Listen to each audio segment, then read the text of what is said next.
Fala pessoal, beleza? No vídeo de hoje a gente vai falar sobre patrimônios materiais e imateriais da humanidade. Mas antes de falar disso, a gente precisa falar um pouco sobre cultura, né? Afinal, o que é cultura? Cultura é todo o costume de uma sociedade, desde a culinária até mesmo de uma religião, né? Eu costumo falar que cada pessoa é uma cultura, né? Cada pessoa tem um costume, tem um hábito diferente, né? Imagina você na sua casa, você tem um costume, você tem um jeito, eu na minha casa tenho outro, né? Você tem uma determinada religião, eu tenho outra, você consome um determinado tipo de música, eu já gosto de outro estilo, né? Então, cultura são isso, costumes, são hábitos, né? E a cultura faz parte do patrimônio material e imaterial da nossa sociedade, né? Tanto no Brasil como nos demais países.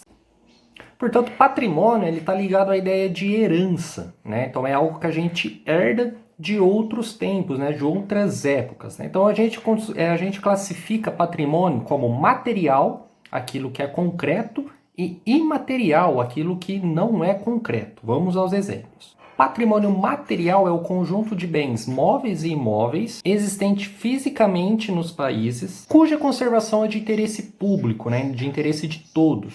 Já os patrimônios imateriais se referem a práticas, costumes e hábitos de um determinado povo, mas não existe concretamente. Um exemplo disso aqui no Brasil é o folclore e a capoeira, né? São considerados patrimônios imateriais. Outros exemplos que a gente pode dar de patrimônio imaterial seria então uma dança, gírias, culinária, as diversas religiões que existem, né? Então tudo aquilo que não existe concretamente se enquadra como patrimônio imaterial. E aquilo que existe concretamente como escultura, arquitetura, documento, fotografias, vídeos, a gente enquadra, se encaixa como patrimônio material. Patrimônio material e imaterial são importantes por quê? Porque eles preservam a história, preservam a cultura de um determinado povo numa determinada época, tá? Por isso a importância de ser preservado, porque eles contam a história para nós, eles preservaram a história, a gente começa a consumir essa história. Um exemplo disso é a música, né? O samba, o funk,